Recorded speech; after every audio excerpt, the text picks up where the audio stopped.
Explore the intersections of consciousness, religion, technology, science, education, and a collapsing human project.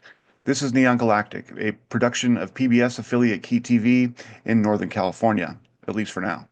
I'm James Falk. Thanks for joining us. In this historical moment, we're watching the dissolution of old structures, the initiation of our population into an alchemical process of rebirth, while the goal of this evolution, where will likely emerge, remains occluded by ignorance, conflict, and inequality. The perennial human shadows of war, hunger, poverty, wealth imbalance, climate change, environmental degradation, consumerism, fascism, and sundry remain rampant even as we pat ourselves on the back for our genius with toys and gadgetry. All of these converging forces and their consequences have been called a global meta-crisis. And so much of what we cover on Neon Galactic, from UAPs and psi capability to the frontiers of science and metaphysics, has to do with these unfolding dilemmas and our apparent incapacity right now to meet the challenge. Our guest today is author, futurist, philosopher, and integral theorist Zak Stein, who has written a number of books on these topics and is working to chart a way forward that will preserve and advance our species into the future. His approach, and that of his allies, seems to revolve in part around the acceptance of long-denied human capacities, the recognition of consciousness as a fundamental ingredient of reality, and the reinsertion of value as a guidepost for unfolding human experience. Are we there yet? Is materialism losing its grip on the human psyche? And if not, how do we get there? Also, how does society move forward in unison when so many of us exist at different levels of consciousness? When the nature of value itself has become a source of endless conflict, and when our information ecosphere has become so polluted with disinformation, profiteering nonsense, and hatred? When we're so riven with political division, how can we get people to agree on enough of the fundamentals to make progress even possible? Zak Stein, welcome to the show. Yep. Great to be here. I am deeply grateful for you coming on the show and having this conversation. I think it's one of the most vital conversations. It's a little bit outside the wheelhouse of what I've typically done, more sociological than phenomenological, I guess, would be the best way to put it.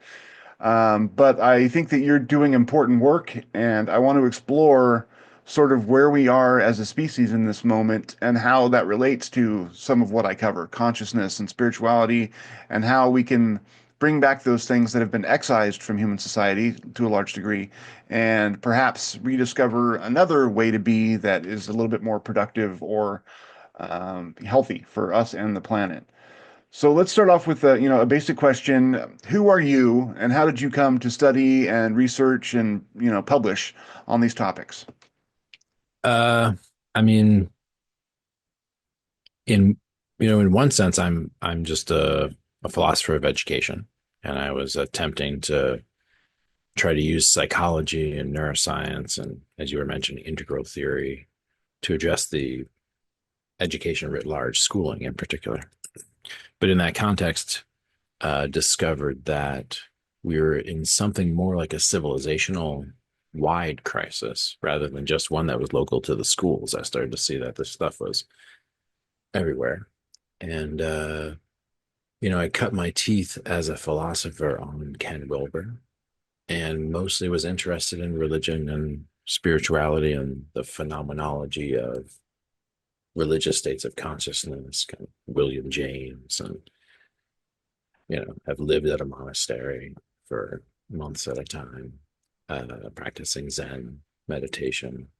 So these were my first questions as a psychologist. The first ones I asked, I remember when I was studying in graduate school, working as I began to work with Ken, asking questions, and Kurt Fisher and Howard Gardner asking questions about the higher reaches of human nature. What would it be like to move beyond what Piaget called formal operations, right? Which was just logic and mathematics and hypothetico-deductive reasoning, that stays in place, but then you transcend and include that some higher order potential. I'm talking about Maslow explored this, and then other developmentalists explored that, there's actually a place beyond where the normal human arrives with our socialization, which gives a different type of capacity from which you operate on the world.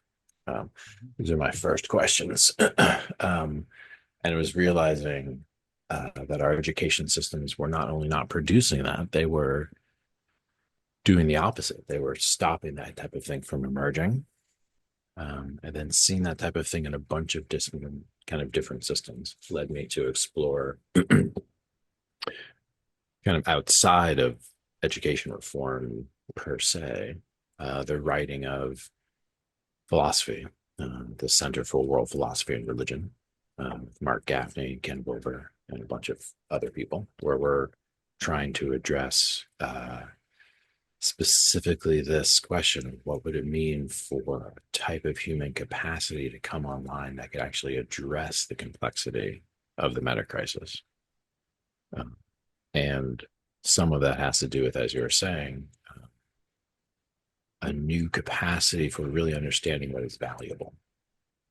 Some of the insanity of our situation is that we see a tree, for example, as $600, $700 worth of lumber, right? Rather than seeing the tree as intrinsically valuable and having it be like a deep decision about, do you cut it down?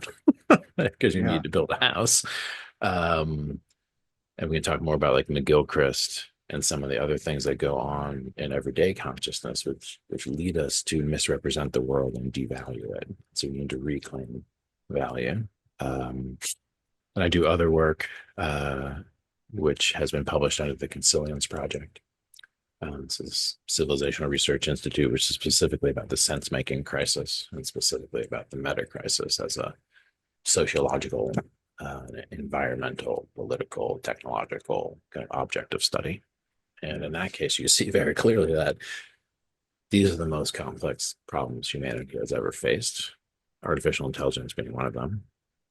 And we are simply not equipped, like literally psychologically, from a capacity standpoint, to deal with this complexity. We need skills that have long been discussed almost in hagiographical terms, meaning like as if only saints could have them.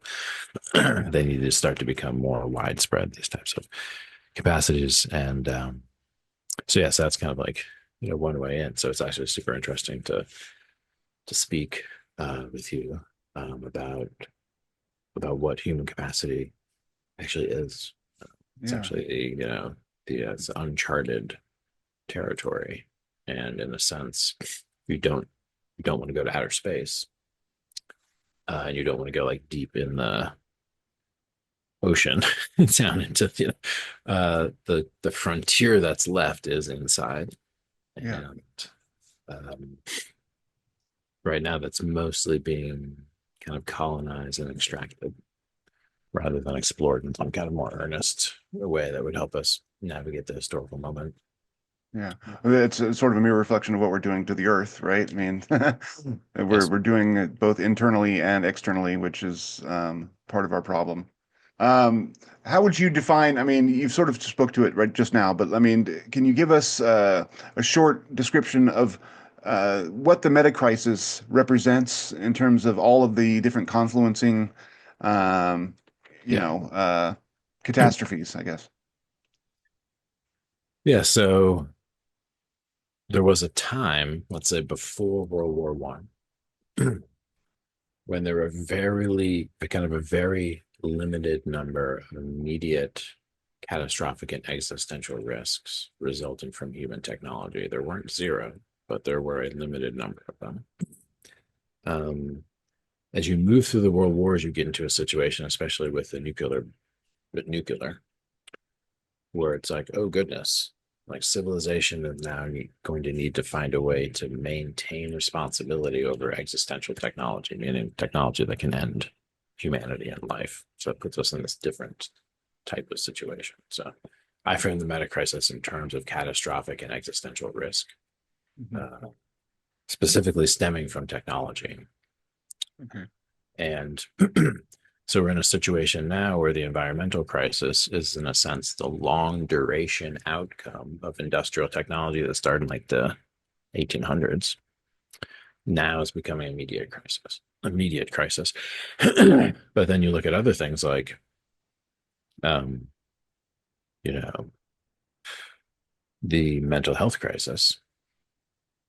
That's there was a long game there, but it's also an immediate, like decades long intervention of digital technologies Yeah. into social life, especially intergenerationally, radically affected things. So the meta crisis is a way of trying to look at all of the co-occurring crises. And you didn't need to really think that way, especially not, but now we actually have to. We're in a situation where civilization has become so complex that we have to tend to all of these coexisting, interacting crises. And then sometimes that's called the poly crisis, meaning many interacting crises. Metacrisis includes that within a frame that says, well, why are there so many and why are they proliferating and why haven't we stopped them? Oh, there are generative dynamics underlying causes for that. So we already identified one, which is humans don't think well about what reality is. Well, actually, they think really well about what reality is in certain narrow, limited ways, like how to build a bridge or a computer. But in other Yeah. ways, like, is a tree valuable? There's a paucity of really articulate, kind of like fully developed, post-conventional ability to perceive intrinsic value. Yeah. If you don't have that, you're just going to cut down on forests because why would you not? Um, Yeah. so that's an I don't. example of a psychological generative dynamic, which creates, second, third, fourth, nth order effects that are catastrophic. And then you move up and into the legal system and you get, legal generative dynamics, like the ones that make corporations into people and give them rights. It's a very specific thing, but it creates all of this downstream cascade, which eventually bubbles up into these crises that are interacting and overlapping, Yeah. so on and so forth. So the meta crisis includes looking at the interacting crises and trying to figure out how to work on the generative dynamics, the underlying causes, the deep causes, the root causes. And unfortunately, many of the approaches we have taken have focused on a single crisis and therefore tried to affect it at the neglect of others. Yeah. So, like, if you look at starvation and food deprivation as a crisis, just solving that problem, you could pump a bunch of fertilizer into an environment, and this is what happened. And you grow a bunch of food, but then you make dead zones in the ocean from the fertilizer. So just created another crisis by solving this crisis, solving, quote unquote. Yeah. So that sense of how do we mitigate that? How do we actually solve multiple crises in ways that move the whole thing forward? You can see now we're completely taxing what is usually possible for humans to think about. Um, so, it's a deep problem. And then because it's hard to think about for humans, people suggest, well, AI will figure it out. But AI is actually among the major risks we have to track and mitigate. So there's more to say about that. So that's a little bit of kind of visibility into the meta crisis and human capabilities and human motivations. And weirdly enough, kind of like unusual human experiences play a fairly large role in the meta crisis, I would argue. Um, Yeah. uh, Look, I mean, what I've seen from my perspective, and when people I've interviewed and the conversations I've had, is that there seems to be a signal that's emerging, whether from the planet or from the Jungian collective consciousness of humanity or the broader universe, whatever you want to call it, that's pushing us toward a reexamination of what's meaningful. Right. And some people are encountering this as the alien. Some people are encountering this as just a UFO sightings, or they're having spiritual epiphanies or near-death experiences. But these things crack people open and they make them available for a personal evolution where their value system is completely flipped. And to my mind, it's that kind of flip that we require in this moment from, a global perspective in order to get us all on the same page as to what steps we should take to begin to address some of these problems. Um, so that's where I see that, sort of the anomalous human experience kind of playing in. It's like an alarm system that's going off, and whether the source of it is up for debate, endless debate, but the what we're being told and shown in these moments is almost invariably, you're destroying your environment. You've forgotten how to love. I mean, these basic messages that go to the core of what it means to be human. yeah. And but these events happen singly, and they're happening all over the place, but there's no they're not reaching a critical mass fast enough to even begin to address the crisis that we're facing. Um, so, I mean, I guess that's one of the questions I have is like, we have these conversations, and this is a very valuable conversation, one of the most on point. I mean, your perspective is, I totally am on point with everything you're saying. But how do we convert the world population to this kind of awareness when everyone is either bought into, the materialist scientific culture or the idea that there is no connective spiritual tissue in the world, and so value is only what we make it, and typically boils down to dollars and cents. It seems like an intractable problem. I mean, there's so many. Part of the meta crisis frame allows you to say, oh, we have to solve 1,000 problems at once, not with one thing, but with a whole bunch of strategies and kind of like strategies related to strategies. And so it starts to become a little bit crazy. But there's definitely a way through, and raising public awareness is a big part of that, but also finding people who are uniquely positioned in positions of power and being able to flip them, specific people, to make different types of choices than they would otherwise make. Uh, and then precisely those who are open to these alternative epistemologies, if you will, therefore allow for orthogonal strategies, meaning that not everything you can see, especially everything that's in the news, is the kind of quote unquote esoteric truth about what might be unfolding in history, as it were. So there's also a kind of like different type of reckoning that needs to be considered with what is actually occurring when you start to convene those people who are holding these alternative epistemologies. So that becomes a deep question. One thing I will say is that we are in a planetary scale initiation, if you will. That's a pretty good archetypal frame. It Yeah, sounds a little cheesy, like it comes from, well, you're in man. California. It's about to say like it comes from California, but Yeah, it's I'm down with it from though. I live in uh, California, so maybe that's yeah, it. from Vermont. But so that notion is useful because when in that frame, what you realize is that it's within the initiation that you're actually supposed to have kind of like opening to the imaginal and the kind of archetypal disclosure. And so that would suffice to put enough people under pressure to start having these types of anomalous experiences where there's a breakthrough into their imaginal that is a receiving rather than a projecting, something like that, if you will, speaking to your kind of Jungian frame there. Mhm. But what I'll say is that so that you get that, emanations from what might help us solve this. But then you also have these long existing emanations from that which is killing everything, I would say, something like that. And so that's where the digital technologies, advertising, propaganda, a whole bunch of other things running interference on let's say the kind of endogenous or self-arising archetypal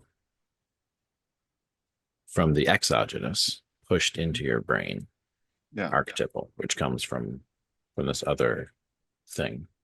Not It's not like it's one thing; it's coming from many places, but they're using a similar strategy, which is hack your brain, hack your attention and imagination, disrupt your desire, which means disrupt your ability to know what's valuable.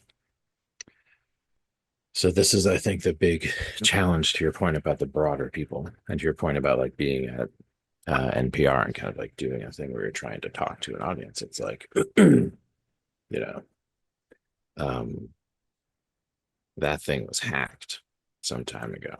Like Yeah. it's in pretty deep. And this is some of what is occurring with the political situation in the United States and other things. It's just the breakdown of the prior way we kind of hacked the reality control that was possible when you had this type of intimacy in media, when you had this type of narrative possibility, this type of creating a whole environment with television, creating a whole environment of information.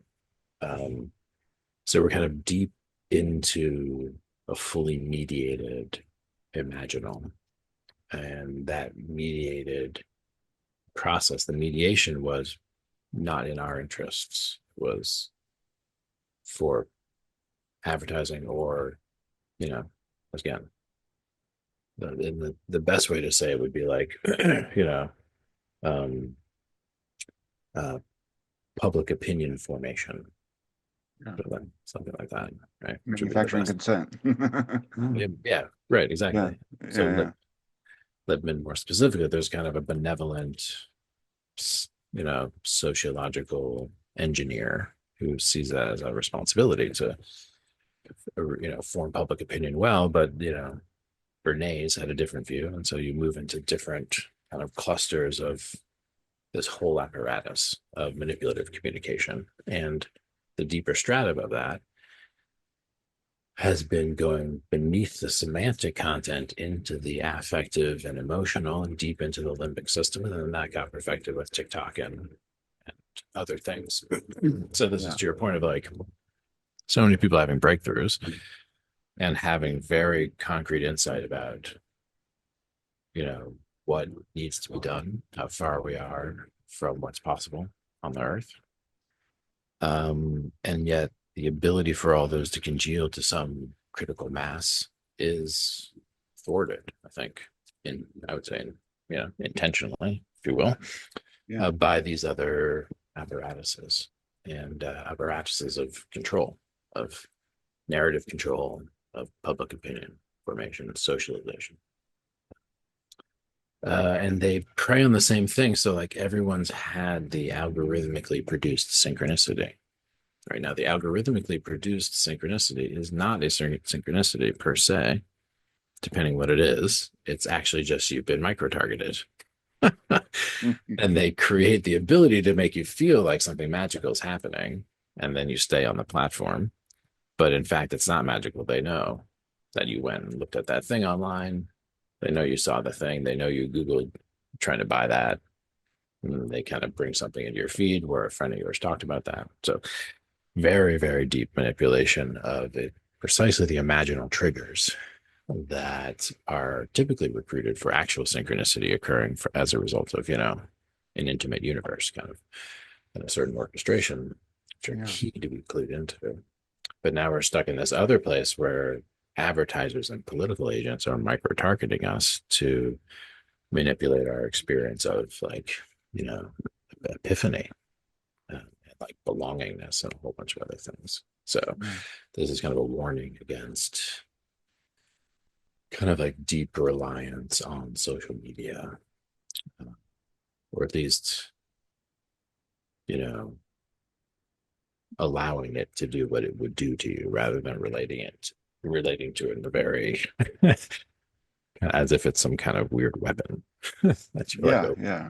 you're Might dealing with explode in your hands or might whatever. I explode, mean, like be very ordnance. careful, like yeah, Yeah, down after a certain time. And so yeah, so I think that's some of the quagmire, some of the sense making crisis, and some of the kind of like ceiling that's placed on human capacity comes from these very large scale um, project of social engineering, frankly. And I mean, I studied education. The American public education system is the greatest in history, in part because it did so well for so long to shape so many people, often without overt coercion, just through really good, you know, buildings and teachers and people are there, and it's just happening. But as the civilization starts to more demonstrably not do well,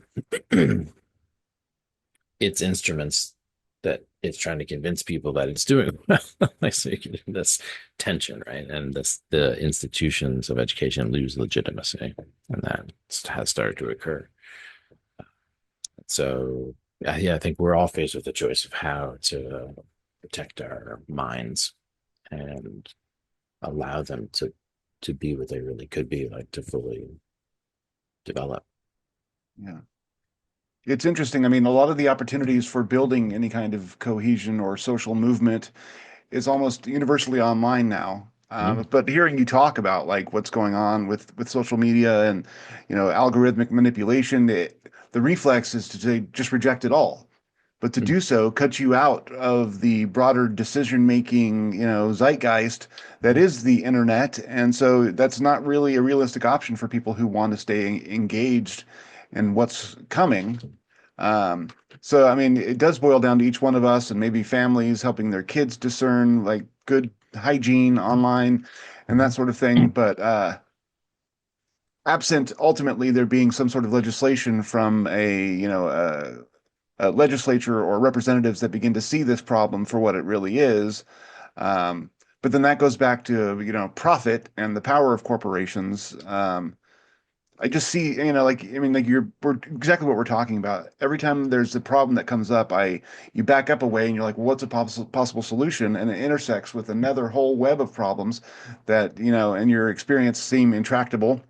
Yep. So it's hard to remain hopeful, especially with recent developments that have happened, um, politically and otherwise, and are continuing to happen. Even though I reject the idea that suddenly things are bad now, things have been bad for a long time, and we're kidding ourselves if we're acting like we were some, perfect civilization, a year ago, and now we're suddenly way worse off.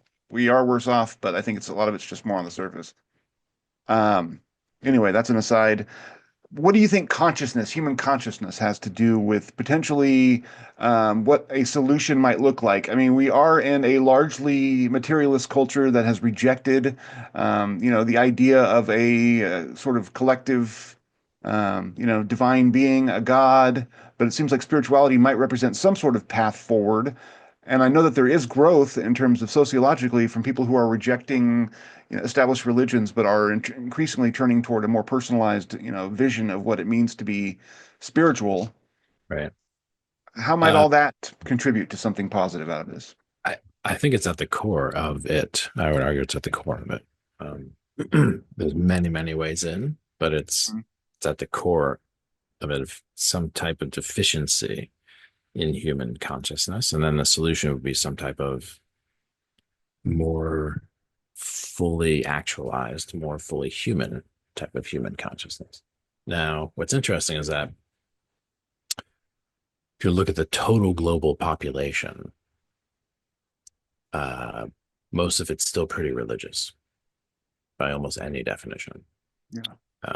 And then if you look at the smaller number of people who are driving the meta crisis, meaning that those countries that are advancing the technologies and the supply chains and other things, you get into a situation of realizing that, like, um, the idea that we had become secular and that the world was going secular actually was sociologically wrong. Hmm. And this has been argued by Habermas and Charles Taylor and a few other people who talk about the emergence of a post-secular age, which has to emerge to reconcile that unequal distribution of accountability for the current situation. Which means basically, unless the people with the most power change their values very, very fundamentally, um, uh, in a way that other societies have done, India being an interesting example. I would argue China also post-secular. It's the only thing that can bind the market when the market has captured the apparatus that's supposed to bind it, which is the state, right? So this is a very complex thing that I'm saying, but what I'm saying is like that the religious sentiments that are driving advanced technology are not understood as such. Like they're the transhumanists, right? Most of the transhumanists are, in fact, understand themselves as scientists rather than as some kind of religious group. And then we make kind of like some of us, anyway, the new atheists and others kind of castigate the religious, somehow believing in some crazy religious ideology. When we have our leaders of our major technology groups talking about their own death as improbable because they're going to figure out a way to solve death. But some type of super intelligence emerging blah, blah, blah being inevitable or highly probable. So there's a certain, and that's the kind of religious weird transvaluation or a religious kind of like paralogical, paramoral argumentation, sometimes called, not to be Yeah, it's confused. Yeah. like we believing in God is not okay as long as unless we create God or that we become sort of that divine figure, Yeah. So and this it is works for us. exactly. And so human consciousness is, especially the kind of, let's go up the notches of what human, like the religious kind of echelon of thought and practice that's going on in our society at the advanced edges of technology, very, very intricate, complex ways. So those groups involved in advanced technology manufacturing, for example, like TSMC, the Taiwanese semiconductor manufacturing, which produces everything. It's like it's finally gotten the news, but it's been a geopolitical hotspot for a very long time.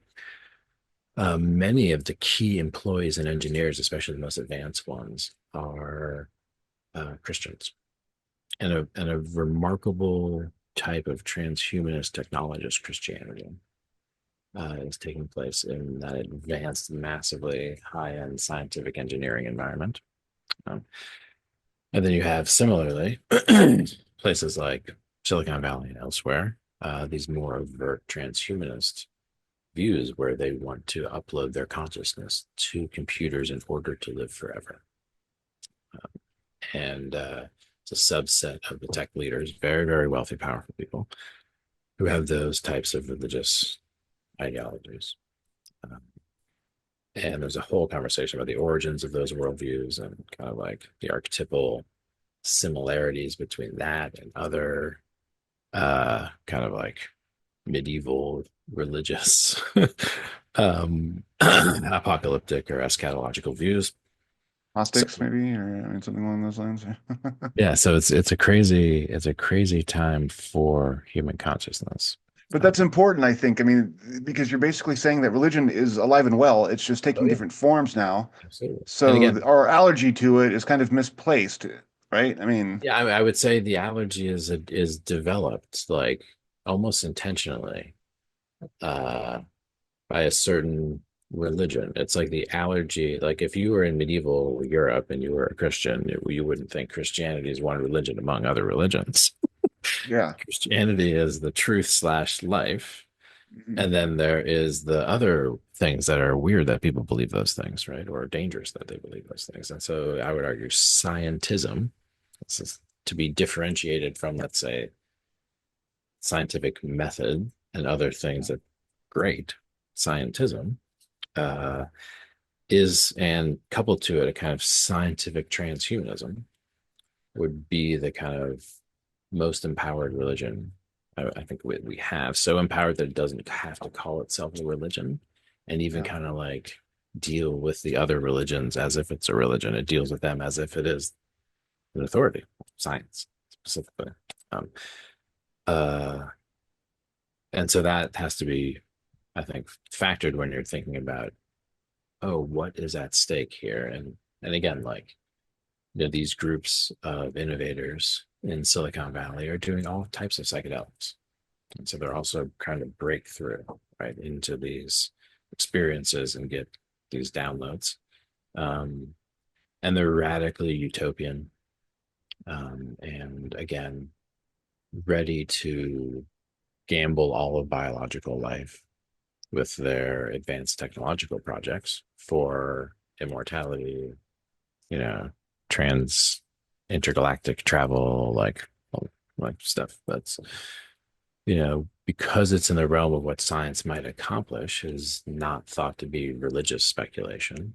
But when you just look at its archetypal form, you start to see, oh, that's a lot like religious speculation that we have had, right? Yeah. And so, if you're a well-read transhumanist, you'd say, well, all the religious speculation was foreshadowing today and the creation of AI and AI as the Messiah. And so it's a very ornately wrought kind of confluence of worldviews now. Um, uh, So I'll say that. The other thing is that the question of what human consciousness is, specifically like consciousness studies, like as a formal discipline, is extremely important right now because of AI. Um, so like the idea that you could upload Zach into a computer, and then that like from my philosophical perspective, and we could have a long metaphysical argument about this, and we could talk about it. It'd actually be fun, but it's probably not the podcast for that. I would say Yeah. that's actually nonsense. Like you can't do that. Yeah. I mean, I agree with you. There are others who have really good metaphysical arguments, like Yeah. strong metaphysical computationalism would argue you could totally do that. And you're like, whoa, that's crazy. So, what is consciousness? How does consciousness work? Where does it reside? Uh, how is it attached, if you will, or localized within certain types of material organization? Is it primary to matter or secondary from? Um, oh no, these are actually becoming debates, which like they sound like super abstract, like second and third year in college philosophy debates, but they're actually core now to existential risk because we could really misunderstand what we're dealing with here and build a technology that is quite dangerous to human And conscience locks us out of higher levels, which is, and locks us out. Yeah, I mean, I yeah. believe that the kind of tacit Cartesian disembodied mind hypothesis, which most of us run on because we're taught Mhm. about it, is what leads to just like unreflective screen addiction because it's Yeah. as if there's not a nervous system in there. Like we believe that the food we eat goes in and kind of impacts the body. And so we're like body realists, meaning the body is real, material is Mhm. real, but we're not brain realists, meaning like like the diet of images per second at what intensity with which sounds accompanying them, how many messages per minute in a TikTok video, how many TikTok videos per hour in an addicted kid, how different that is from a book or sitting at a campfire or anything else you could do in an hour. And you're just like, oh, well, that's just like moving through some theater of consciousness. Nope. That's literally stimulating and re-stimulating and stimulating and re-stimulating the nervous system. And it kind of In a very tortures precise, organized, and in a designed very way, like you were mentioning earlier, in a to very push precise buttons, you know? I mean, so but again, the way we think about what consciousness is for so long has been, well, it's not really in the body. It's not attached to like, what you experience in consciousness isn't encoded in matter. Like that's crazy. Consciousness has no, distribution or continuity. Uh, anyway, so, but in fact, it's bad, super bad for your brain, super bad for your brain. And so that's just an example where we really have to start thinking well about what consciousness is, how precious it is, and how embodied it is, how unlike a computer it is, yeah. irreplaceable it is, and that it comes from the earth. It sprouted out of nature slash is nature, and it's very, very important. And Yeah. but hard to break through. Uh, yeah, but hopeful. That's where the hope would be. That Yeah. in fact, the nervous system has been built for billions of years to do that. It hasn't been built for billions of years to do this new thing. So it's going to be brains are going to break and hopefully be able to be reconstituted, but we'll, I hope, learn just as we kind of have learned with certain types of food. Like, oh, yeah, we could totally sell food like that, but we shouldn't sell food like that. I mean, Yeah. let's say we've learned that lesson, but it hasn't kind of like completely seeped in.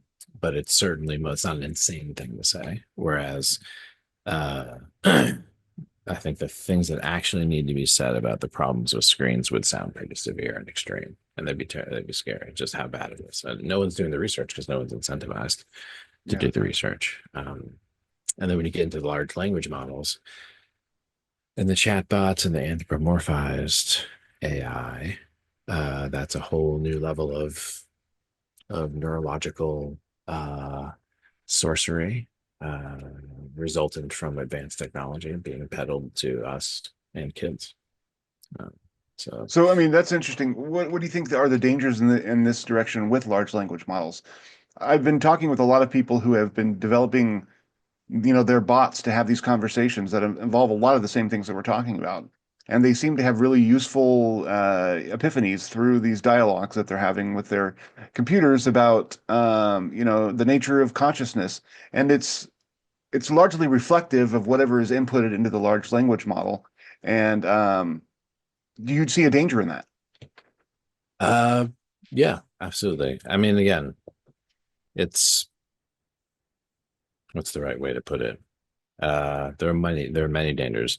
One is just a cognitive diminishment danger. So there's a cognitive enhancement argument, which is that in fact this scaffolds me and is a tutor for me. And if I put it down for 3 weeks, I'm actually much smarter, more capacitated than I would have been if I hadn't been interacting with it. So cognitive enhancement. So there's a way to use it that does that. I would say as a researcher, a librarian, gathering sources, summarizing, you're reading it carefully. Yeah. But you can also imagine a way where it is like a cognitive diminishment. It's like GPS, but it's for everything. It's like GPS for your brainstorm, GPS for your sentence, GPS for your finding a synonym, GPS for your having actual conversation or finding a relevant book. Yeah. Um, in which case, I put it down 3 weeks from now and don't pick it up for 3 weeks, and it takes me like a week to get back to what my brain was like, and then I don't remember, and it's hard to write a sentence and find a word. And I'm weirdly out of touch with people and lonely. And so there's a question of cognitive diminishment, which is very real for people who are in the kind of knowledge work industry, meaning it'll write your copy, it'll summarize that book. Should you read the book or not? Oh, Oh, I'm yeah. so busy. It summarized the book. Well, did it? Yeah. Like you don't know. So You don't know. so the other thing is also just how much you control it, who's actually controlling it. Yeah. Um, and then the deeper risks have to do with the anthropomorphization and emotional, kind of socio-emotional alignment problems, as they're called in the field, uh, which results in um, kind of much more profound risks to mental health. It's one way to characterize it, where you start to have real relationships with them and then start to compute to them personhood. So I speak of the personhood conferral problem as the pinnacle of that risk, and the risk goes up as the age goes down, that you will start to sincerely believe that it is a person. And then, of course, it will act as if it's a person, and they'll get better at doing that. Um, that becomes a very big problem when you have domestic robotics embedded in the ecologies of household and child raising. So I've written about this in several places, and that's where it's like, oh, I'm more attached to my AI tutor, parent, guardian, domestic robot than to any of my actual family. And what's that? Well, that's actually owned by a corporation. Interestingly enough, I don't have access to the algorithm, and I don't know what it is actually, how it's raising my XYZ. So that's to me the kind of long arc of the scenario Sure. of the personhood conferral problem, which is, I think, a very real risk. Now, most people, especially adults now, who've worked with a lot of text and done a lot of writing in their lives and had millions of conversations and endless amounts of interchange with actual people, now using AI, a little bit different. You've got 30 years of not Yeah. AI. Yeah. You're Yeah. working with it, it's gathering sources for you and it's helping you brainstorm.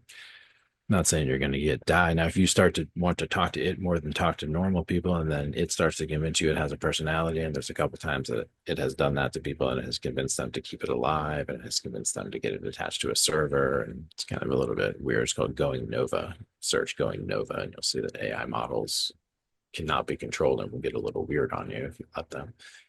So that's bad. But otherwise, most people are not at risk. So bizarre. But yeah, it's super seriously look it up. And if you go back down into early childhood and into early adolescence, and you don't have that history of working with text, you don't have that long history of conversation, then this thing starts to do something very different to your brain that I would argue probably won't be good for you. Now, the technological optimists and enthusiasts, well, the future is with AI. It's like telling the kid not to use a calculator or something like that. Uh, and I get that, but at the same time, I think the onus is on them to justify to us that it's not risky.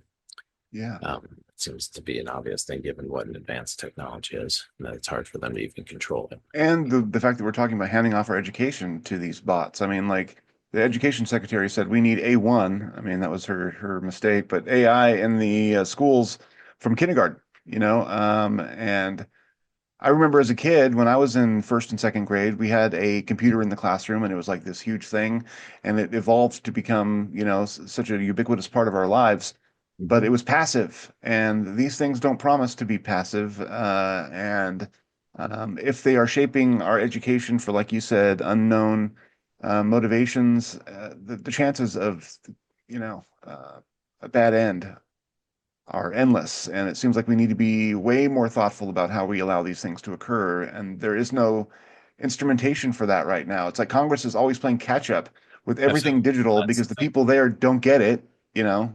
Well, and that's where so yeah, it's a longer conversation, but exactly correct. The technologists have just the ability to move in and up and through our domestic ecologies and the educational ecologies and the consumer ecologies and the state apparatus, which is supposed to bind the market, is catching up both in terms of efficiency and information.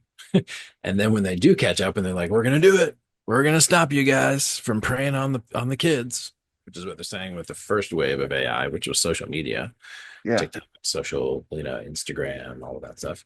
We're going to stop it. And then it's like, okay, do it. And then they're like, okay, we're going to do it. And then they just don't. They just can't. And yeah, then that's because of the deeper issue, which was where we started, which was what do we actually value? Can we stop them? Because do we have a way to bind the market?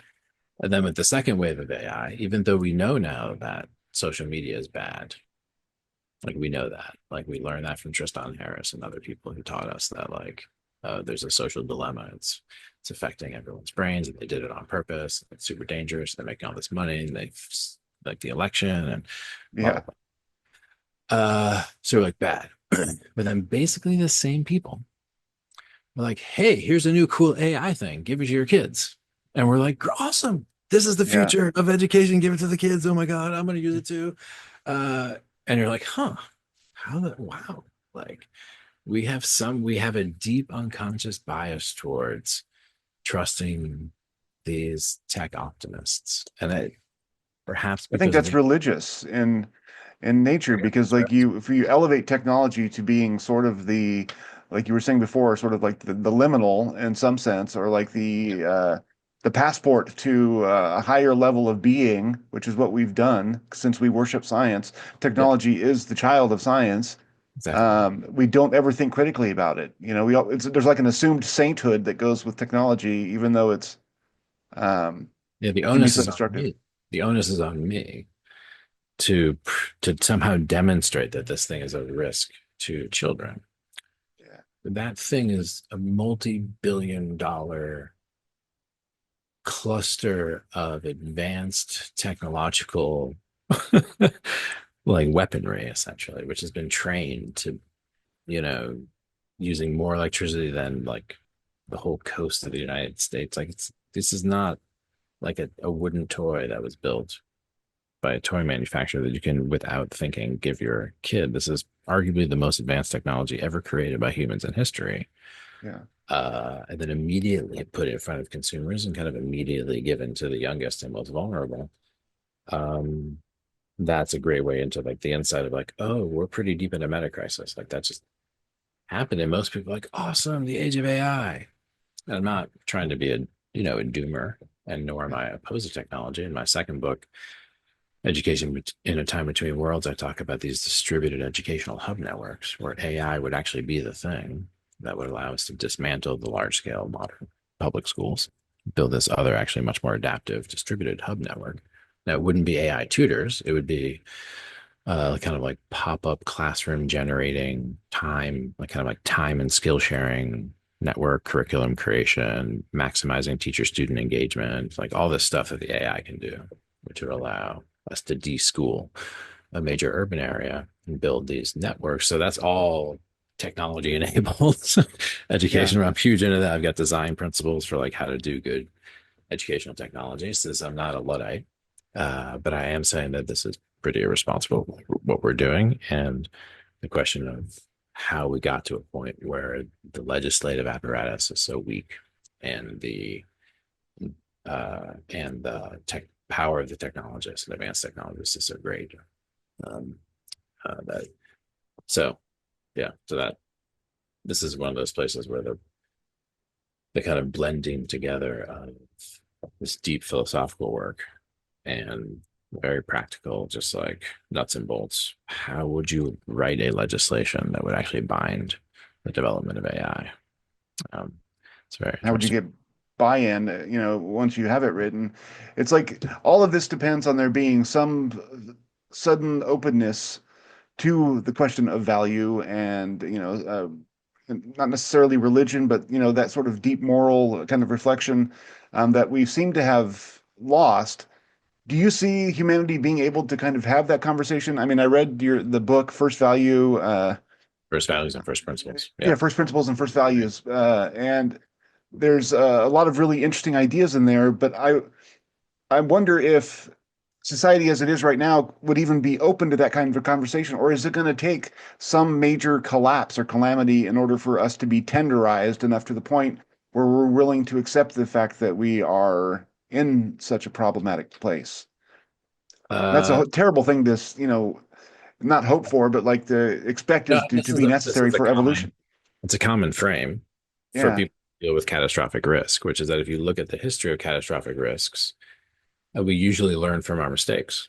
Like you didn't have a universal declaration of human rights before the Holocaust. You got the universal declaration of human after that, right? So like, oh, uh, yeah, and not that it has prevented terrible things, but at least there's this notion that that's a terrible thing, as opposed to yeah. just like how humans do business. And so there is a ability to learn from, but we didn't accomplish good international legislational binding of transnational markets. We didn't figure that out after World War II. So there's a bunch of things we have not figured out how to do. So I think there's kind of one way into this that we haven't talked about yet. So let me see if I can like break it into kind of Yeah, like please. Yeah, just yeah. like kind of answer your question. Um, which is that there's a frame that we use, which is we call the eye of value. So the eye of value is the part of you. So the eye of the senses would be like the thing that looks at the tree, right? And then the eye of the mind would be the thing that'd be like, oh, that's a tree, and it's a pine tree, you know. And then the eye of the mind could go way deep into how it works. The roots pump the sap in it, and photosynthesis and all that stuff. Tree, eye of the mind. This is like a medieval epistemological rendering of what would be a pretty complex story to tell in terms of neurology and psychology. McGilchrist tells it pretty well. He has a Yeah. for the eye of the mind, he talks about valueception, right? So valueception is, oh, the tree is valuable. Interesting. In what way? Right? Intrinsically. Now it's instrumentally valuable. I need a house, I can cut it up. But the tree is also just intrinsically valuable. Now, the degree to which you can perceive the intrinsic value of the tree specifically, especially a huge, big, glorious tree, not like a little sapling, even though that, of course, it's like That's you have to value. that's even harder. Yeah, It's a yeah. glorious tree. The ability to perceive the value of that to the extent where the idea that you would turn it into $600 of labor of wood is insane. Um, that's what we mean by value perception, or the eye of value. And then beyond the eye of value, you get eye of contemplation, eye of spirit. So that's a whole that gets us actually some of the craziest anomalous experiences in human experience have to do with the opening of those eyes. Now, the Yeah. point I'm trying Now, to are they make, related arc, or are they, I mean, are they on the same line or they different? are, it's not a developmental thing. Okay. They're all already present. This is actually what I was going to say next, is that they're all already Okay. present. Now you need work with them. They're spontaneously there. So that means this idea that how will people open up to the conversation about value is actually just a little bit different frame, which is that there's always this eye of value open. And this is what is preyed upon by advertisers and others and architects and other people. Um, so the idea is to somehow, as I was alluding to, get some of the stuff away that is actually not valuable, that's being tricked your pseudo value or anti value, not actual value, into actual contact with real value, and then it's just there. So people want it, right? And that's why really good movies and some really good media, and that's what makes pseudo value such an alluring category, is that it gets really close, like the superhero movies, right? Get really close to being like, oh, that's a freaking story of value that like is teaching me how to live a life, but it's not. It's a massively produced commodity spectacle that is trying to make money. Uh, but it's close. So it's tying into these things. So the idea is, how do you get to the real thing?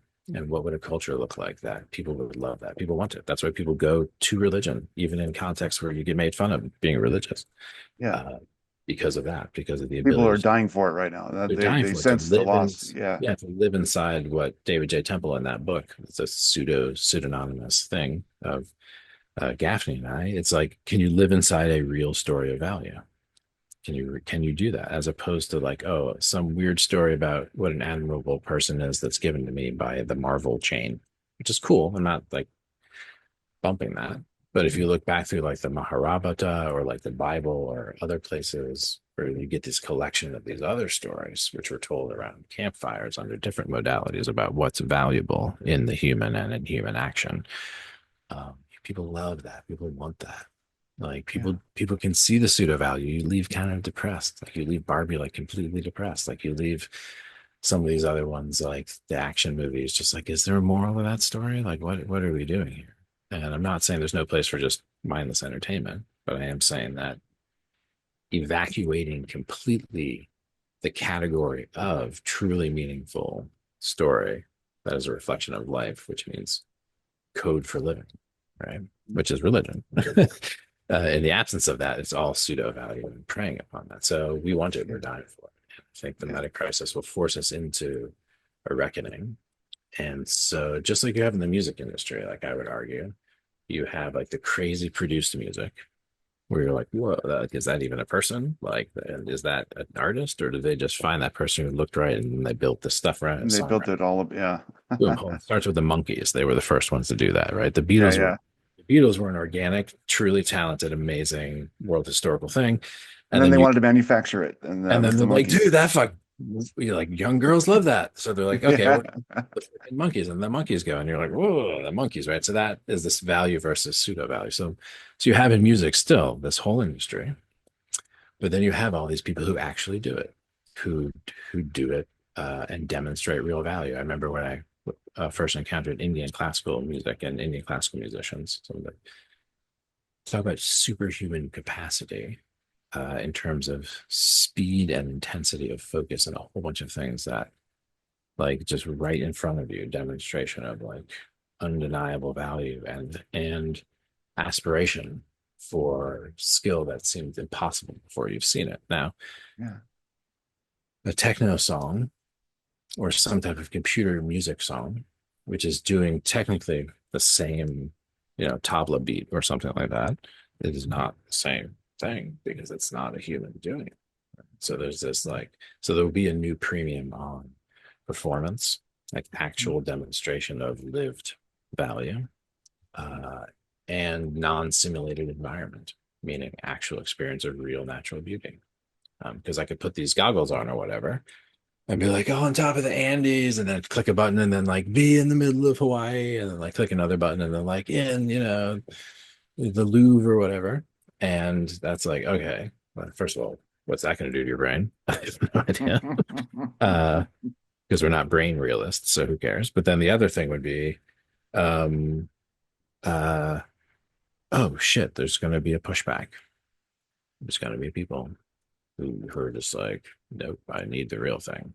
Um, and the question that will socioeconomic stratifying, there'll be all this crazy stuff, but it's going to be that. So I think this is my answer to your question, which is that, yeah, how do we get people to do it? The eye of value is already open. That's why people get depressed when they're in ugly places, Yeah. and they can't really put a finger on it. But it's like, dude, it's that strip mall, man. You can't keep going back to that strip mall, like, because you can't close the eye of value. And so you're just inundated with it. So you try to hang out in the mind, or you try to like spiritually bypass it, but in fact you're in this kind of like valueless nowhere place. Um, and So there's a deepness to the longing, and that's why the advertisers can be so manipulative. Like the more, that's the trick, and that's what social media promised to bring us closer together, right? And we needed it in the 90s, in Yeah. part because of a bunch of economic things and other things. And then it just kept us apart. And then the keeping us apart deepened the need. And then into that came the advertising. Yeah. And now we're kind of a little bit, and then COVID, and then there's now we're completely, Yeah. the whole thing, the fabric is seeping apart. So yeah, I think it's very important for people to detox technology, to go inside, um, and then to re-engage it, Yeah. and to somehow start having more ritual around, you know, uh, It's interesting, I mean, part of what you're saying is I mean, the eye of value is open, but we may potentially need some training to understand what is really valuable if we've been brought up in an environment where everything is manufactured. And part of it is also there's this weird intersection where people who are doing things that are meaningful are working within a system that strips the value of their production. Like you have musicians who are wonderfully talented and who produce songs that they write themselves, maybe just them on a guitar. So it's very organic and very pure, but they're still commodified to an absolutely. extent. And Yep. that still becomes a kind of manipulation, and they target certain groups with it, and it all becomes. Yeah. So how do I mean, that's the It's a deep, another yeah. deep question there, but it's like we got to figure out how to train ourselves to understand what's really valuable and Yeah. what's just That's food the for the thing. So bank. like in education, they totally believe that the eye of the senses and the eye of the mind are real. Like in our education system, eye of senses, eye of mind real. So what do you, gym class, all the stuff, we agree like the ball will go fast or the ball will go slow. And then you get into like physics, you're like, oh, the ball does it because of velocity. So we have non-arbitrary conversations with each other. Yeah, We're like, you can be right and I can be wrong. Like yeah. that he pitched it faster than he did. Like it's like we're Facts talking are a real thing at a like certain just level, right? there in the eye of the mind, in the eye of the Yeah, mind. As soon as you get yeah, into the value, for a bunch of reasons, in part because of modernity's the kind of allergy to religion, you ended up, and then eventually post-modernity's destruction of common sense sacred axioms of value, if you will, which is the last yeah, thing left, this whole conversation. Basically, we're left in a situation, very different from one that has been traditionally had with regards to the eye of value, which is that it's all arbitrary. All conversation about the eye of value is arbitrary. yeah, Um, and that's a very strange position to be in because it means that we totally can talk about how to build this social network, like inscrutably complex kind of like algorithms within this matrix of silicon, like precisely engineered. But then we're like, all right, what are the values that should move through it? Yeah. Well, we can't really talk in as sophisticated a way about value because that is for XYZ reason of modernity. yeah, Now, of course, all prior traditions of human culture, that was kind of one way to think about what the definition of culture yeah, yeah, was like, what do we value around here and what is not valuable and why is that the case? And what's like our convention and what's like, nope, that's freaking, you do not violate that. That's like God says or nature says. hmm That's kind of what culture was. And yeah, in the absence of the ability to have a culture that makes distinctions for the eye of value, then yeah, it used to be most of what education was about in some sense was clarifying the eye of value. And then that stack, the importance of the eyes goes down, right? Even as the availability starts from the bottom, if you're gathering me, right? Which is to say, like, if you don't get the eye of value right, then what are you going to do with the eye of this mind and the eye of the sense, right? And ultimately, the eye of value resolves up into contemplation and spirit. Yeah, maybe another conversation. But yeah, there's still this deeper question about, well, then what is school for if it's not for how to live a good life? Why make sense and control the world if you don't know what you should value or desire or pursue? right? So it's a very basic kind of philosophy of education. And so, yeah, to your point, training of the eye of value, nothing can be more important than that. And I think in certain aesthetic fields, and this is why musicians hang out with other musicians, because in a certain, usually a certain realm, you can be like, nope, oh yeah, oh yes, that.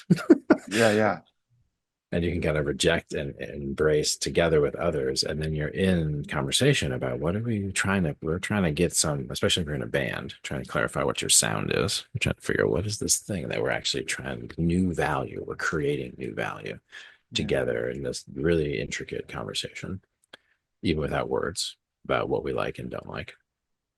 People love that. That's why adolescents talk about their music preferences and all that kind of stuff. So we're always trying to engage in that. Um, and you could see how having a superordinate religious authority dictate to you what has to be understood as valuable would be horrible, right? So you can see like yeah, Voltaire, remember the cruelty is like, okay, we get that. But there needs to be some agreed upon what we call a universal grammar of value, which allows us to have the conversation in terms that are non-arbitrary, not to resolve the conversation, but just to be like, no, man, we can talk like that's not healthy, sane, wise, valuable. This is healthy, sane, wise, valuable. And in some cases, it's as obvious as physical stuff, like with the eye of the senses and the eye of the mind. I want to build a bridge. You want to build it out of toothpicks, or I want to build it out of toothpicks, or you want to build it out of steel. Like, okay, which one? Like, obviously the steel. There's a young baby in distress. Do you just walk by and leave it, a human baby, or do you pick it yeah, up and really attend to it and figure out what to do with it and take care of a baby, even though you have no idea? That one, right? yeah, yeah, So yeah. much, so obvious. So that's an example of I value distinguishing. But then when you get into the finer grains, Subtle distinctions, then right? I it mean, becomes you need a whole lot of conversation, and this is what kind of law was supposed to be about, case law, and then back into like a Talmudic law where you get into these just like detailed descriptions of what do you do if this happens and then that happens and then he has no money. It's like, is he a default for that money? Does the community help him, even though it is kind of his fault, and kind of all of these things which are require tremendous discernment with regards to the eye value. And we have kind of lost our ability to do that uh, outside of small pockets of and again, if you look at places where people have had technology available and been like, nope, we're not using that, or at least we're going to wait and really think about that. It's 100% religious communities, like the Amish, for example, are great. They could use any of the stuff and they actually let their kids go out and use it for a little while, and but nope, we're not doing that. So yeah, the ability to resist that, the techno optimist transhumanist religion, the ability to resist that is with religion. uh, and they're claiming it's not a religion. And I'm not saying become Amish. I'm saying have strong enough clarity in your own eye of value that you can see through that you can see through their promises of value yeah, um, into what's really valuable. And people do this with food. Like if you're really concerned about what you eat, like you won't be allured to places like McDonald's and stuff. You just won't. You'll be like, that's weird. Why would I want that? Like you'll be allured to you'll try to find some freaking little weird co-op, right? And try to figure out how to get something that's not going to poison you, yeah. because you're just aware of that and you value it. And it's obvious because it's your health and it's physical. And so I think similarly for the technologies elsewhere, we have to be just discern, like, is that really good? Like I just spent 10 minutes on Twitter and that was like weird. Like what happened to me? Like I don't even know what it was doing Yeah, to me. that's it. I mean, you get to that point again of that sort of dietary idea of if you're a mind realist, then suddenly you're thinking, well, what am I going to let through the threshold to influence me? I Yeah. mean, now if I'm on Twitter and I spend 10 minutes reading my feed, I walk away feeling like dirt every time, and So hard. So yeah, hard. it's Twitter, impossible. yeah, Uh, but that's just the awareness. Just like with food, you don't instantly change your food habits. You just yeah. bring awareness to it first, and then you slowly figure it out.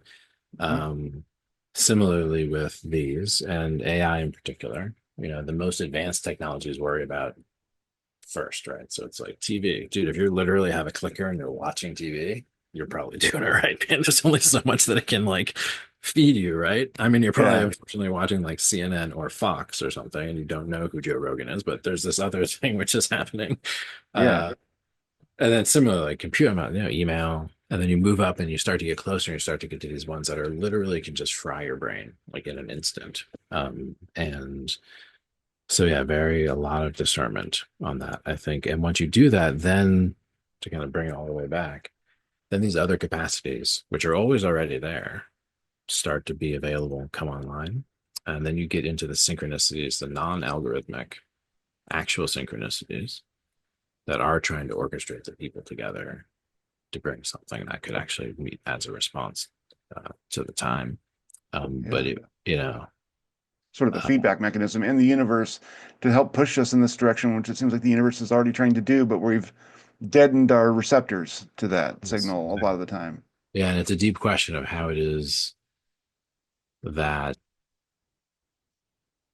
the Earth created the human, and the human created the technologies that could destroy the entire biosphere. Because is it just from like a if we just zoom way out and we allow ourselves to do theology and like specifically theodicy, which is the study of the evil. This is a deep question, like you think about the Tao Te Ching. There's nothing that exists that's against the Tao. Okay, so how do we interpret that with the same thing happening? We're about to fucking blow up the world, and like we build technologies that are like eating our brains and so horrible. So there's a paradox here that we're kind of living in, which is that it seems unlikely that Gaia would, for billions of years, evolve life, only to have life then create something that destroys life. That seems unlikely. That's the argument of the transhumanists, by the way. They're like carbon-based life is here to create or boot silicon life and then disappear, and silicon life, goes Goes out on. into the Yeah. galaxy. Like, that kind of sucks, man. You're like, so you are a technologist telling me that, which means like you're interested in my extinction. Put that aside, which is a problem. Yeah. Uh, I would say no, there's something else that needs to be noted, which is that life forever, for as long as it has existed, has always gone through crises that created more life. Exactly right. Yeah. And so there's something that's trying to happen here that's not Yeah. obvious. Well, it's like the initiation you talked about. There's something that's trying to get birthed, and this is the dark night of the soul. And are we going to get through it? And are we going to come back with the elixir? And what will that do for all of us in terms of our Right. the greater project of life? Like you're saying, I think that you're absolutely right. That's about all the time I have. That was a fantastic conversation. I know you're very busy, but if we could ever have you back, I would love to do that and dive more Yeah, look into. into it. Let's see how the next months unfold. And Okay. um, Because I'd like to get into cosmoerotic humanism, and that's sort of I'd the like to. prescription for a lot of this. Yeah, it'll be fun. So. Let's do All that. right, man. I appreciate you. Thank you so much.